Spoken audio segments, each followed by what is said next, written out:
Welcome to an all new episode on the series for my Camaro.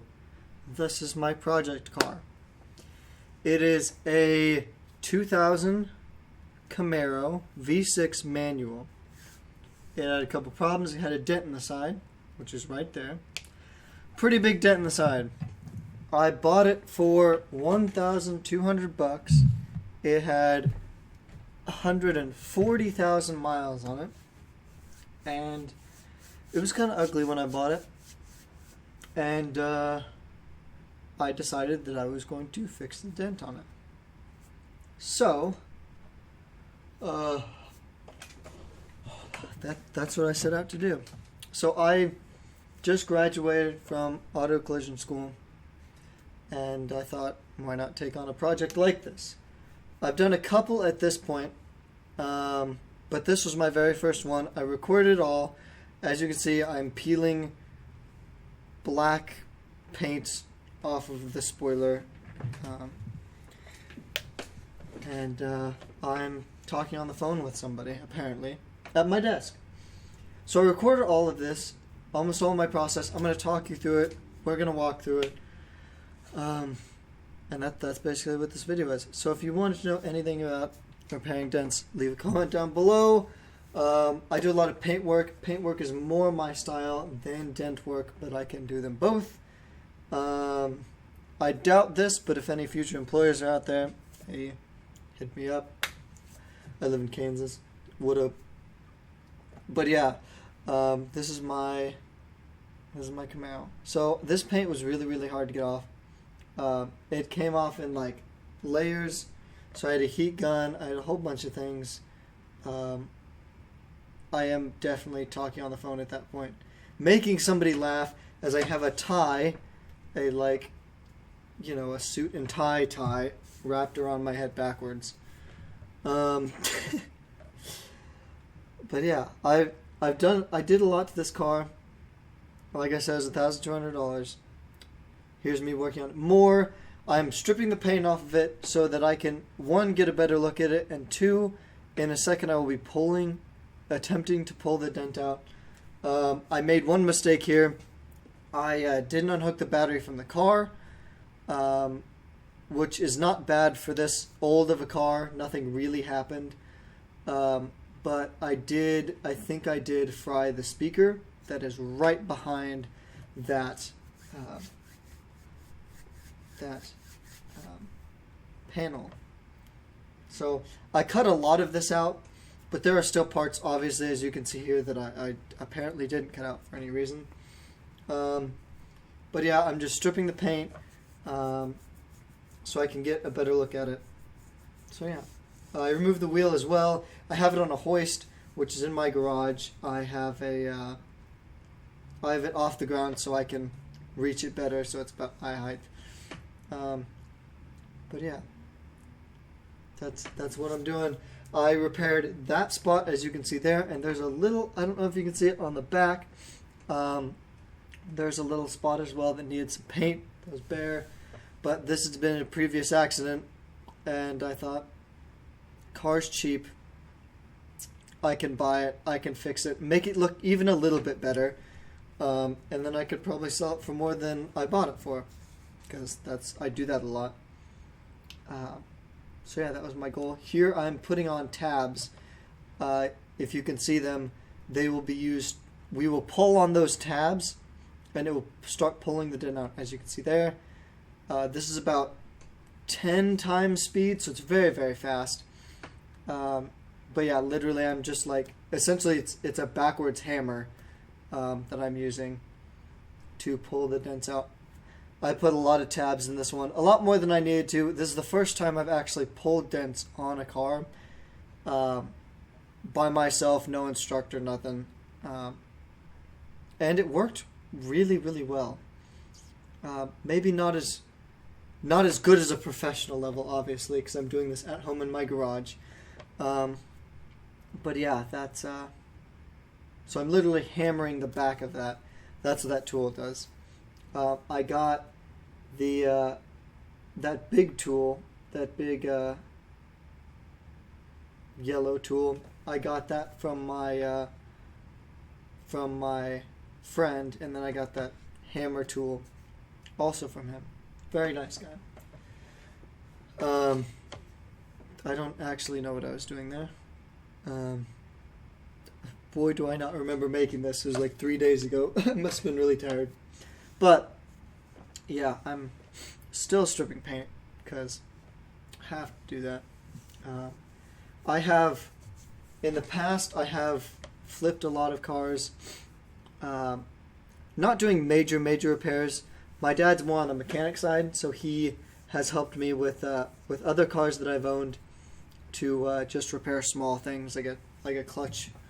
I had a Dodge Neon that needed a clutch, and they sold it for little to nothing. Put a clutch in it, sold it. So I've done a bunch of stuff like that. But this is the first paint side thing that I have. And if you like this project, there's a bunch more projects that I have planned. One more video that I've already edited and I need to do a voiceover like this for. And then I have a big project in the works. I have a Fiero that I'm putting together, which is a lot more work than I've ever put into a car, but we're getting there. So, yeah, this Camaro I used for a daily driver for a little while. My dad used for a daily driver. It didn't really have paint on it. I drove it around a lot. You'll see after this, I put a body filler on it, and then I put primer on it after, and then I drove it for months back and forth to work with just primer on it so it wouldn't rust. I did that for a long time because my nice car, I kept it in the garage.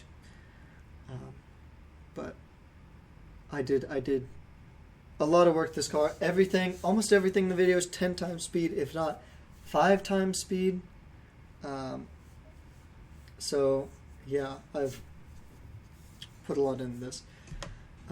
Man, I should have cut more because I have only 7 minutes in, and I have almost run out of topics to talk about. But you'll see a lot of cool things. I had to when I was putting this car together at the end, I had body filler on it and primer on it, and one of my friends goes, "Hey, I'm looking for a car." I said, "Well, what are you looking for?" And they were like, "I just need something that drives, maybe something that's a little cool." And I said, "Hey," and I showed him a couple pictures of this thing. He drove it with body filler on the side, and he said he wanted it. So then I had to rush to get it painted, which meant I had to find a paint booth. Luckily, I found one very quickly, and I painted it in there. We'll see that coming up. But yeah, I very much, I didn't rush it, but it was in one night I had to go from body filler on the side, not ready for paint at all, to painted in about 5 hours. So yeah, that was a fun day. I think that's right. It was after, no, I took off that day. I took off an entire day. My boss said, "Hey, we don't have much work. You want to take off? That's totally fine." So I literally went to this car and finished it in that day. So you saw there a very short clip. Apparently that's all I recorded. There was the tabs on the side, and I started. Yeah, there's lightning in the back. I thought that was really cool when I was editing it. But you saw very quickly there was. I grinded down the tabs. So what I did was I literally, those tabs that were on there that I was pulling on, I had to take those off, grind them down flat so that the body filler would stick to it. And here I'm doing some body work. Those two were really fast because apparently I didn't record much of those. But, so yeah, so I had to sand down the tabs with very gritty sandpaper, which meant it had a lot of bumps and grooves so that I could get it down really fast. And then the body filler process took me a long time. I didn't record very much of it because it was very frustrating. But I had a lot of body filler that went on this car to make it as it is in this. So this is my paint booth. It's a little 2-car garage that's been converted into a paint booth. And there's me. The previous shots were probably 2 or 3 months ago of me doing body filler work and stuff like that. And this is about a week ago. I probably did this. So what happened first, before this shot, I had a couple shots before this that were of I recorded, and I had the paint for my Fiero. I've had it forever, and I had the paint for my Fiero, and I thought it's a base GM color. They're both made by General Motors, so they're base GM colors, and they're both white. And I thought, hey, they're probably the same, and apparently they weren't. So I moved this car in, and I started mixing the color, and the color was so off, I couldn't even believe it. So I literally had to run back to the store, get paint specially for this car, which is the paint that didn't have a label on it. I had to buy all this expensive stuff. This is, if you're painting cars, if you do one, it's so expensive. If you do like 4 or 5 of them, basically all the big chemicals on the side, the Nason stuff and the little can there, those are very, very expensive. Those are about $50 each. A little bit less, but about $50 each. And you don't use very much of them unless you do multiple cars. You can't paint a car without them, but you know, they're rather expensive if that's all you're using.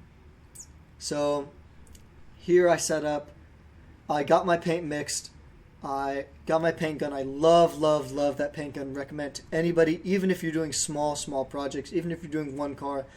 That is my favorite paint gun of all time. It is a 3M paint gun, and it has reusable caps. Not reusable, but caps you can throw away. So there I did a spray out card to compare to the car. So essentially I just painted a little thing so that I could see that it was right. And I did that before with the other color, and it wasn't even close. So yeah, then so I mixed my paint and tested it, which is good that I didn't tape up the car, because literally I went to this garage and that's the only car I had, and I have no reception, so I couldn't call anybody if something went wrong. So yeah, I parked this in here for a purpose, that that the fan, which is on the right side, it's just off the right side of the screen, would pull all of the overspray back, and it didn't quite do that, but it was the right idea. This paint booth is not a downdraft paint booth. It literally has 2 fans in both sides, one of them pushing in, one of them pulling out. So it's not the most up-to-date paint booth, but it was way better than literally doing it in my garage. So yeah, I don't think I made the wrong decision there. And the product turned out really, really good with everything that I had, which I'm very proud of. So here's what I'm doing. I'm taping up the car so that I don't get overspray everywhere. And literally, I'm doing that so I don't paint the windows, essentially, and repaint the door handle, because that stuff would look bad if I did that. I'm just trying to control overspray by putting more and more paper on. Hindsight's 2020. I will need in the future, if I do more of these, excuse me, I will put plastic on the rest of the car so I don't get as much overspray. This car did still have a lot of overspray. I'm going to take a drink really quick. Talking for this long, this intense is, content creation. Anyway, but that's what I did there, is I tried to just isolate that area so that when I'm painting I don't get it on anything else, which I did a decent job of there. But yeah, So it's important when mixing chemicals to have a respirator, as I do there. The paint suit is a little bit extra probably for this job. Obviously, got to take a selfie. Got to post it on Snapchat for everybody to see. But yeah, respirator is really important. 1, when mixing chemicals, and 2, when spraying chemicals. So yeah. I had a couple slip-ups here. I really couldn't see the paint go on, and I was trying to adjust the lighting and get everything correct. Yeah, so there I'm waiting for the air compressor to shut off. But literally right there, if you saw it, I literally put my hand on fresh paint like a moron. And I can't believe I did. I still can't believe I did that to this day. Ugh, bothers me. How did I even do that? But it was really hard to see the chemical on. I literally grabbed my phone there so I can get the flashlight so I could see the light, and it still doesn't work. So I was having trouble with that. But then I decided to grab this big handy light.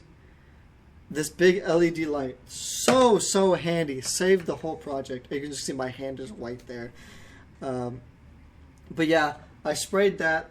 I needed more paint because I was running out of paint because I used a lot on the start of that. A lot more. So I added more paint, which is good. And I added that big light, which really helped a lot. But yeah.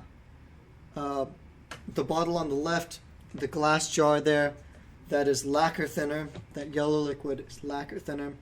It helps when you're working with solvent-based paint. It gets it cleans the paint gun. So that's what I use to clean the paint gun. I don't know if I even show it in this video, but that's what I use it for. That's why it's there. But yeah, I really did enjoy this car. Like I said, it's a sports car. I really love the Camaros and Firebirds. That's why I bought it. Not even because it was cheap. It also had a really nice sound system that I ended up putting in my show car Firebird. And yeah, so had a lot. The black wheels I wasn't really a fan of, but the guy that I sold it to really liked them. So that's a win. It did not have T-tops. My other car has T-tops. But other than that, it was pretty cool. It was a solid car. I didn't have any problems with it. I think I changed the oil once, and I put brand new tires on it. It's brand new tires. I think they're 3 days old on that car. And then I sold it. So, kind of a shame. But I got out of it exactly what I needed to. That light didn't help really on the top because the top was hard to see. But what it really did help with was when I was going across. That's really what it helped. It didn't really help too much on the bottom either. So a little tip from somebody who paints. What you do is you go around the edges. So obviously what I did there is I went around the edges and then you fill it in. Because when you fill it in, it sprays very evenly and very onto the panel. And it eliminates a lot of overspray. Because if you sprayed the outside last, it would 1, add overspray, and 2, it might run your paint on the edges. So that's not very good, obviously. And just a secret between you and I did have a run on this panel. I don't exactly remember what coat it was. So I put 3 coats of base coat on it. I put 3 coats of white on it. And then I put 2 coats of clear coat, which does 2 things. 1, it protects your paint from fading and everything. And 2, it's just another protective layer. So if you get a scratch on it, and it might not go down to bare metal as easily. Clear coat does a lot of things. I'm literally running that off the top of my head. I do eventually want to become a painter. A lot of people have told me I'm pretty good at it. I think I've demonstrated a lot with this car, and I've demonstrated a lot with my next one. That video will be up soon. That I have had I enjoy painting. I would like to do it for a living, and I am pretty decent at it. And yeah, we did competitions at school for paint, and I did very, very well. I got a 98 out of 100 almost every time. I know that because the big competitions that we had, that's what I got a 98. So here I'm mixing clear coat, yeah. So I literally just have an all-purpose clear coat. It's not specialized. It's not a show car clear coat. It is just a base clear coat. I literally did something dumb too. I had to pull out the cap, and I literally put my hand inside the container. If you've worked with clear coat at all, it is super, super sticky, and I had that all over my hands. I felt like an idiot. But this is one of my first projects. You know, you make mistakes. At least those didn't cost me super much. Didn't cost me very much.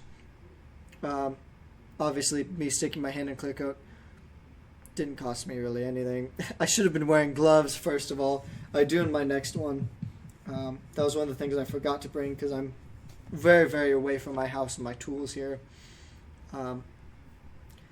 But yeah, when I stuck my hand on the paint, it didn't do anything to the paint, and it was on my first coat, so my second coat completely covered it up, and you can't even tell it's there. I know at one point I put a very, very tiny run on the bottom of the panel, and I've worked with paint so much that I knew that if I just added more material, the run would literally run itself off of the car. I don't recommend trying that, but I've worked with paint a lot. So it literally ran the run right off the car, and the run was no longer there. That's one of the tricks that I learned in school, out of school, you know, working on my own stuff that you could do. I don't recommend it because it's risky if it's not part of the if it's not in